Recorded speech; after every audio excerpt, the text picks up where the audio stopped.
The inner rotor right here cracks and breaks and then gets chunked up. If you look in the other side of the charge pump housing, she's pretty chewed up.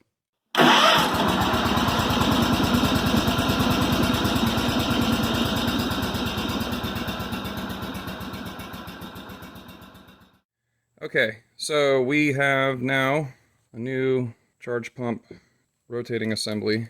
Here is the part number. And I've left it in the factory orientation in the bag, which had it. There is a dimple on this machined rotor here. I was contacting this face here. What I'm seeing is on this part there's a deeper and only slightly deeper recess in this rotor assembly. This side is the deeper side of this groove right here.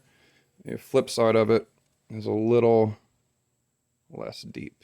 I don't know if it really matters, but they do have it marked, and it was assembled in the bag like this. I did look up the repair for this, and it's not very detailed, so I'm just going to assume that the factory had it in the right spot. And I did some research and talked to a couple people on the lines, and a couple of my buddies suggested what I was thinking to do, which is to double up this shim. So I've got two old factory shims to give us an extra 1.5 to 2 thou of running clearance on this, between this rotor and the mating surface here, and then also on the back of the hydro. So this has been resurfaced. I got all the gouges out of it. Looks pretty good. I've cleaned the filter and the housing for the filter, and I have prepped the tractor with some new O-rings on the lines, and then I have the hardware here to put it all back together. So let's put it back together. I am going to reuse some O-rings here. So there's one, there's one. It's not my standard practice, but trying to do this rebuild as cheaply as possible and as quickly as possible. So this O-ring here is getting reused, these two are getting reused, and these shims are getting reused. I have an old factory assembly here to note the orientation of this plate here to the main housing of the charge pump. So when we go to put it together, this seal has not been broken. So if you're careful and you just note the orientation that this plate comes off, that this plate comes off of here, then you can't get it wrong. But if you're not careful, or if it's your first time, you didn't do it, this video will show you the orientation as well. Hopefully. We'll see when we fire it up. Okay. So first step is going to be to install the filter. Make sure it's all clean. It goes down into this housing here and snaps in. It's kind of a bear to get out of there. But there are a lot of metal shavings back in here. So there. It just pushes into that. I can still hear it moving a little bit. Yep. There. So I've got it pushed down so that it's just below that surface there. Give it another couple pushies. Yeah, it feels, yeah, that's bottomed out. Okay, so now you can see it's pretty much bottomed out and can't go any further than that.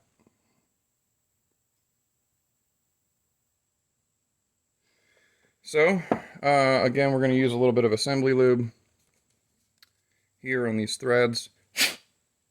Everything's been flushed and blown out with compressed air.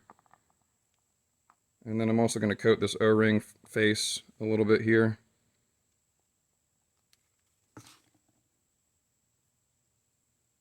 Just to give myself the best chance for a good seal with the reused O-ring. And coat these threads a little bit. Okay, so this just screws on like that. And then this is a 7/8. Snugs it up. I'm going to put it in the vise real quick and give it one more tug. Lots of machined surfaces here, so just be careful not to gouge anything. Trying to remember how I had this mocked up before. I think, yeah, maybe like that.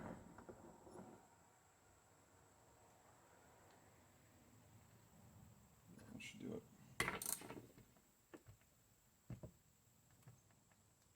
All right. Nice and tight. Got a little bit of lube coming out the edges, so we should have a good seal. So, looking at the charge pump this way, I believe these are check valves, or at least one of them's a check valve. And so we're going to line this up in the same orientation as a factory one, which looks to be like that.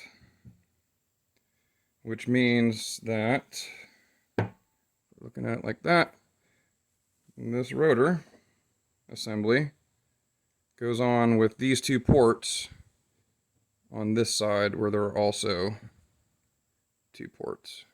See these two machined ports down in there? That one and that one.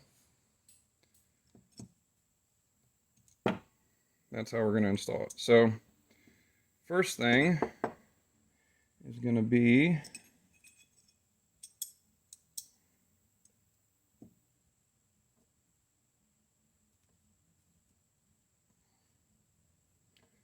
to set the O-rings in place.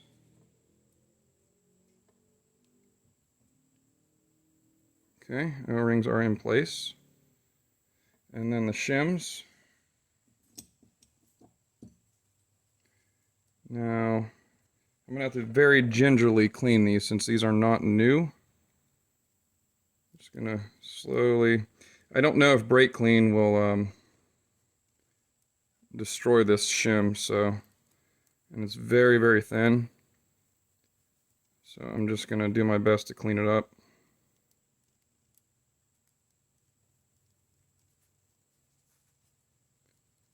And again, using microfiber cloths just to keep lint and other weird stuff out of the assembly.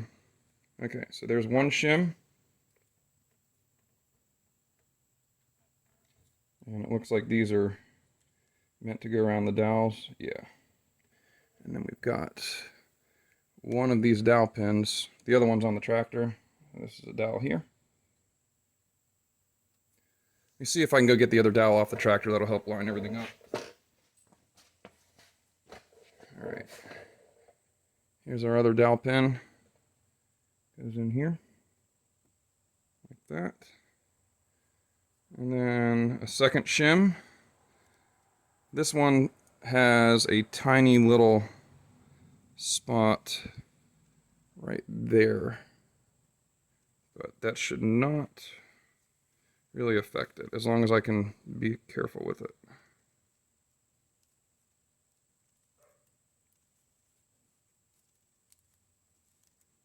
This one I might just kind of like touch it with the rag and try to get the stuff off of it.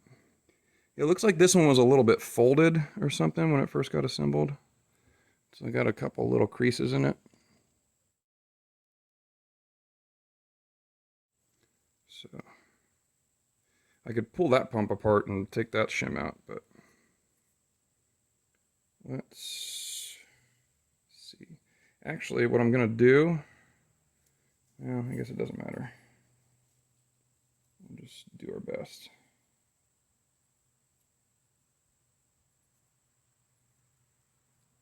Come on. I was thinking about putting this shim under the other one to try to hold it all down.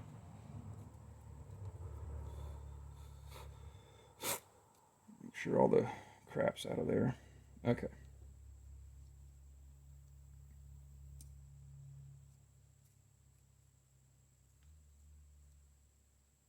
That's going to be a little weird. Okay, this is going to be a little bit touchy. I'm going to do a dry fit without the rotor first, just to see how everything's going to kind of react. Once and this O-ring doesn't want to stay in place, so let's put a little bit of assembly lube down in that groove.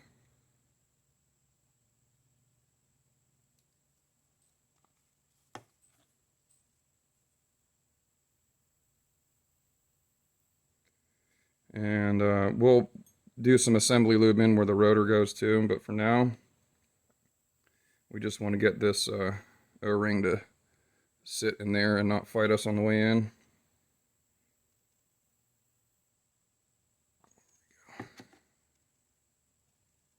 Okay, so this should be nice and sticky. It should go like this. Oh man, that shim moving is not fun.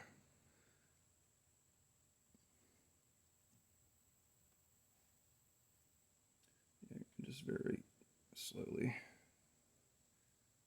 slide it down on there. Oh, there it goes. All right. I think I have gasket and I think I have shim showing everywhere. It doesn't look like it's moved.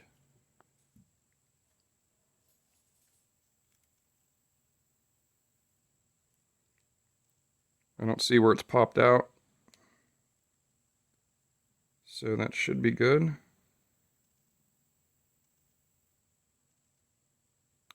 Looking down in here just to make sure it hasn't.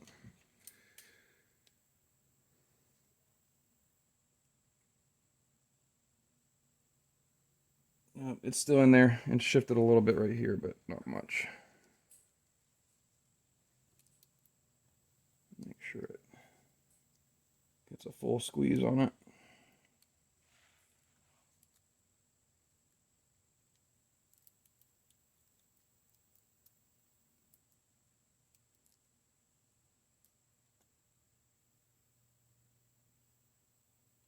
Okay, that's as good as we can get it by hand.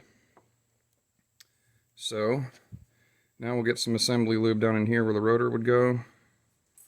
This will be the running surface. So we don't want it to dry run and score like immediately. And since this isn't as polished of a surface as it was from the factory, I'm trying to be extra careful because I basically resurfaced that myself on the bench. So be extra careful it doesn't get scored up. Okay, now we got O-ring that's going to go in here. And we'll just do a little of this. Alright, so we got the outer rotor. They are a tight fit. Outer rotor goes in, spins nice and smooth, no binding, and now I can feel a pretty good running clearance right here. And then the inner rotor, put these gears here, just to be extra careful. It can kind of self-prime, and this will probably help it self-prime to an extent too. So, yep. So there we go. All right, everything is starting to work itself in. So we'll get this other O-ring on here. Make sure it stays in place.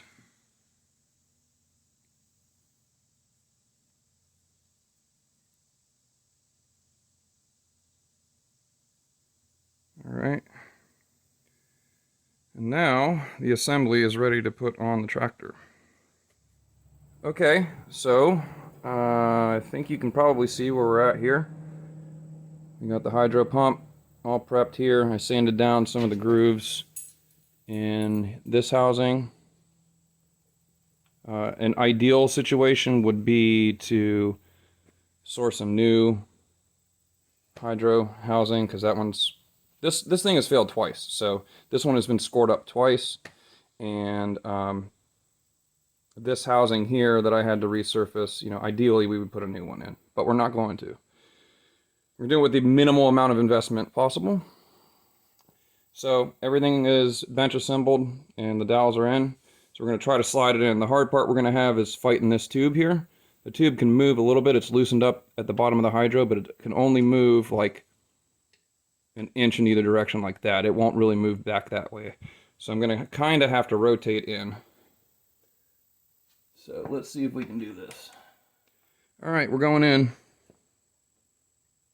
Try to slide it into that.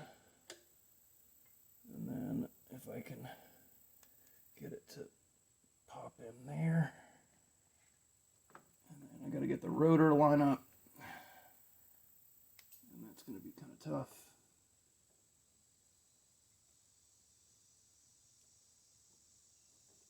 There it goes.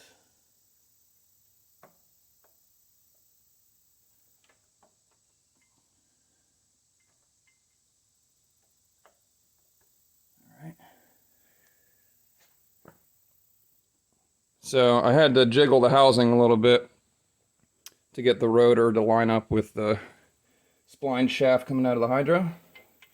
But now we're in there. That hard line right there is what was fighting me. And I'm just going to hold it in place so the O-rings don't slip.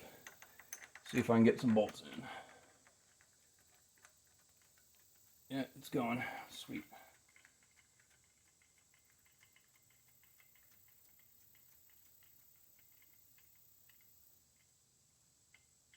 Okay, that should hold it in place.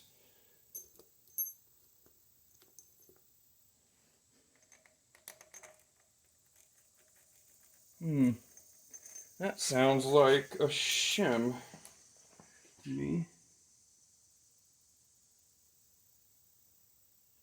Maybe just the lip of one. Yeah, that one shim that had a tear in it was... I can hear it. Hear it? Just a little bit there. It's not actually falling out or anything. It's just not quite right. But it's just a shim. It's not doing anything else other than providing that extra running clearance we're looking for. Alright, let's see if we can tighten this down. You gonna say hi, Bargert, again? Bargert, boy! Over here. Sit. Oh, that's a good boy. Look at this boy. You want to help? Alright. No? No helpies. No helpies from Bargert. That's okay. I don't want your help anyway, Bargert. Oh yeah, that's right. We're going back to either 3/8 or something else. That's either 3/8 or a 10 mil. It's a 10 mil, yeah.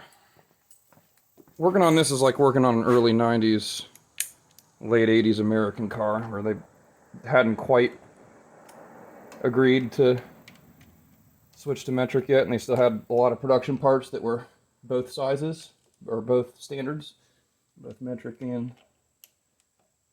American. Alright, how tight? I mean, we gotta squish those O-rings good, so we'll give her a good snug, but yeah, that's about it. That's why I like using a 1/4-inch ratchet for this stuff. Your chance of over-tightening is greatly reduced. Okay, everything's been prepped with a new O-ring, and all the O-rings have been pre-lubed. So the last thing to do is to bolt on these lines. This one here.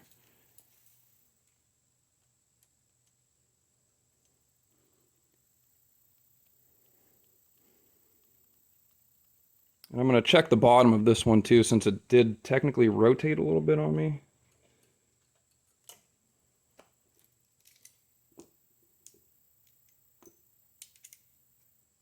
So before we start it up, I'll double check the bottom of it so it's not sucking air or doing something weird.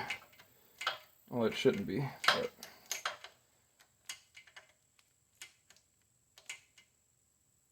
Okay, that line's in. Okay, now we got this dude and this dude. And we got the H bracket here, so we got that H style bracket, so we gotta kind of put it on in tandem there like that. Boy, what is this? Is this the fuel pump wire?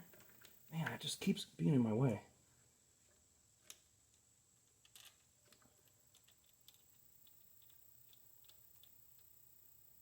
All right, that's started. Let's shove that tube in there. There we go.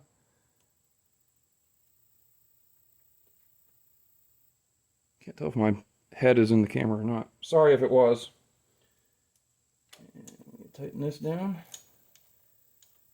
Now the fuel tank will have to be mounted here to get some fuel up to the engine. Actually, I could probably put it on the ground so we can test it, but we can see. We can check for leaks before we reassemble. All right, that guy's on there. Everything's snug. I'm gonna look up underneath if I can see it with the deck on. Let's see if I got a loose guy down here. Right in. A lot of stuff's been draining off this. Maybe cobwebs and stuff in there. I can't really see. So I'm going to put you down for a minute. I'm going to check the bottom tube to make sure that it hasn't shifted and gotten loose. And then we'll come back. Okay, I checked underneath. Nothing's leaking. There's just residual fluid from the valve repair. Put a link into this video for the valve repair. We actually sealed that guy up too. So there's just some residual in there.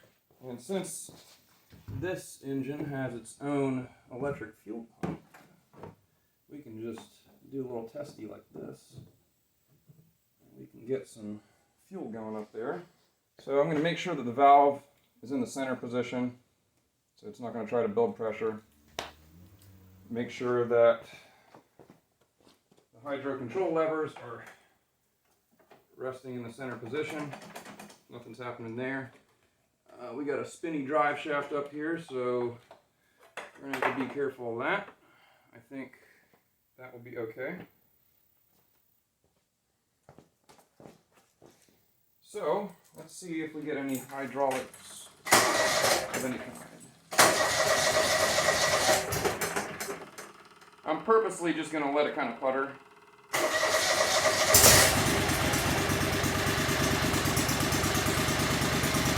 I'm not going to move anything yet. Give it a chance to do its thing.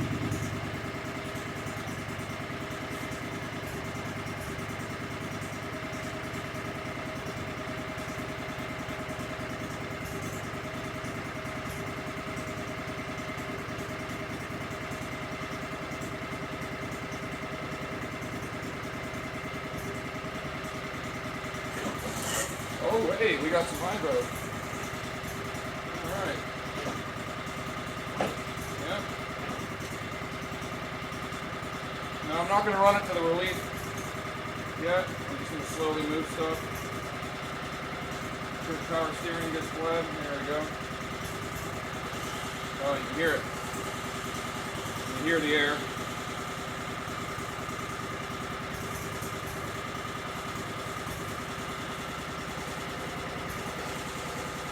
Bleed the air out.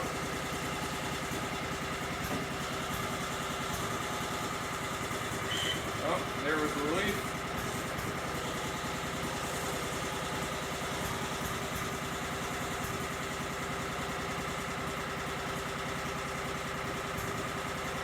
Oh, relief again.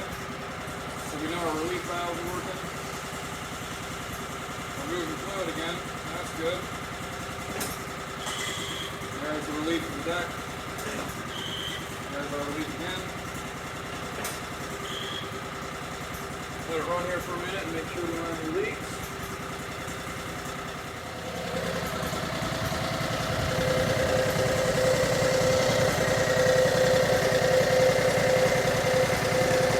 That's just assembly lube. No leak there.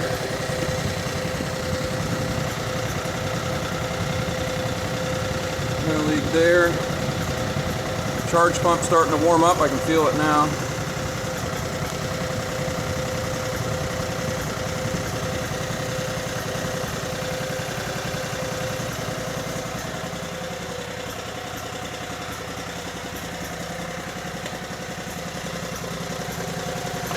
Down on top.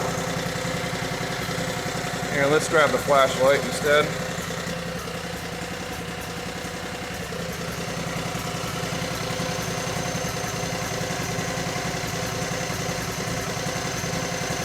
No leaks there.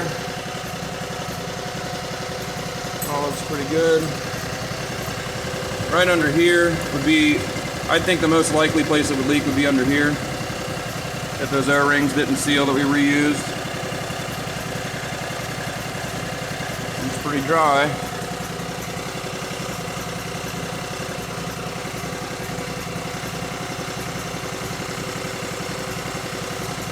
I think we're good.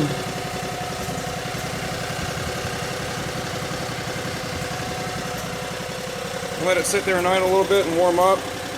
Let the fluid get nice and hot and make sure there's no leaks, but I think we're good.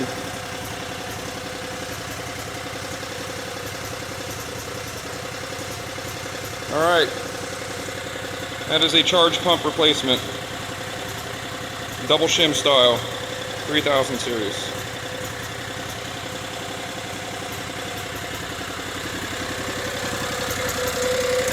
Kawasaki! Water boy! What do you think, Bogart? What are you thinking on, boy? No?